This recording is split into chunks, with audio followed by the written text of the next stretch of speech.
को ऐसा क्यों लगता है मम्मी जी जो आपकी पसंद ही सबसे अच्छी पसंद है? नहीं होती, कितनी प्यारी तो लग रही है ये साड़ी, कितनी सुंदर तो लग रही है। अच्छी है, लेकिन आप मुझे भी अपने साथ मार्केट ले जाया कीजिए, खासकर जब आप मेरे लिए साड़ी खरीदते हैं। हाँ भाभी, आप सही कह रहे हैं, जिसको जो पहनना है उसी का पसंद का होना चाहिए। अगर कितनी भी महंगी क्यों ना हो, जो अगर उसके पसंद का ना हो तो वो नहीं ही पहनता।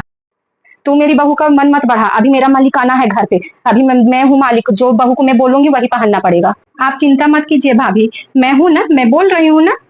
ठीक है दीदी। तू क्या चाहती है बेटा, मुझे अब हाथ में पैसा ना दे, सारा मालिकाना बहू का हो जाए। तो तुझे तो पता है तुम्हारे बाबूजी 1 रुपया कमाते नहीं है, तो मेरे हाथ में कहाँ से आएंगे पैसे।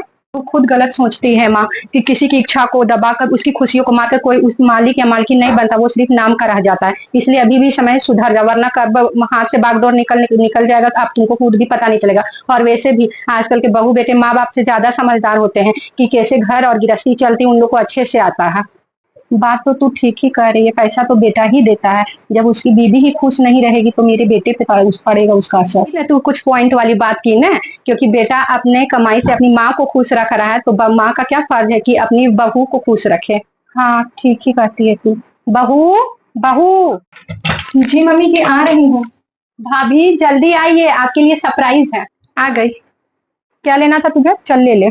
अरे मम्मी जी, अभी नहीं लेना है, जब बस आपको लेना हो तो फिर जब आप मार्केट जाइएगा तभी आप हमको साथ में बस पसंद कराने के लिए ले चलिएगा। ठीक है, समझ गई, अब जा।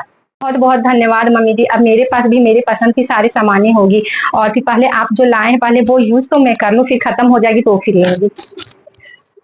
देखिए चेहरे की खुशी भाभी की। हाँ, अगर बहू जो अगर खुशी से खिलखिलाते रहती तो पूरा घर खिलखिला उठता है। अब समझदारी जाके आई, कुछ देर पहले तो तुम्हारी बुद्धि में जंग लगा था। छुड़ाने का काम तू कर दी, चाहती तो और बिठा सकती थी क्या। जंग।